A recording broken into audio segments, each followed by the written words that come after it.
Chloe Fox-Gitomer here at the October NAC in Detroit. Chloe, reigning from OFA, an extremely strong history, legacy of success there. How has the training environment shaped your fencing?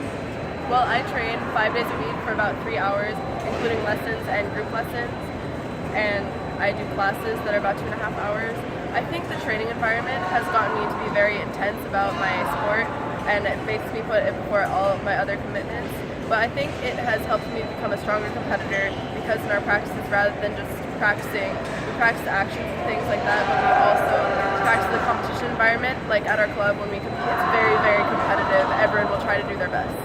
And about that competitiveness, of course, you have U.S. national women's saber team coach in Ed Corfanti, legendary Marielle Zagunis, in addition to historically Becca Ward and a whole line of other fencers, Sage Palmetto, and up and comers.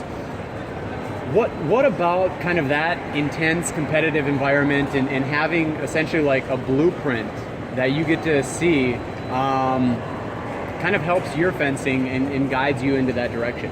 Well, I think it helps to guide me in that direction, certainly. But I also think that there's a lot of stress. Like, I have to work very, very hard to get to that level, because regardless of where you train or who your coaches are or whether there's that blueprint that you talked about, everyone has to train really, really hard, and it's not an easy path. But it definitely sets me up, I think. And do you feel like because of the stress at the club and the high-level competitors that you have as sparring partner, how do you feel that impacts your fencing here in a competitive environment? I think it for sure helps me to become a better fencer because I get to train with extremely high-level people, and that really helps to shape how much I compete. I get really competitive if you've watched me fence before, and I really, really like the competitive environment, even if it's stressful. And I think getting to practice that level of competition with my fellow people at my club, I think that really helps. And about your competitiveness, definitely evident on the strip. How do you feel your competitiveness comes through most in your fencing?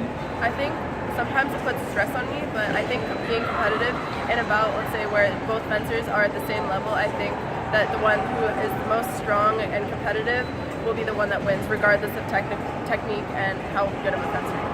And some people really use kind of the tactics of the yelling, the emotion. Yes. Others use kind of like a more physical fencing. How about you? What do you feel is like your fit? Well, I think I'm definitely a yeller.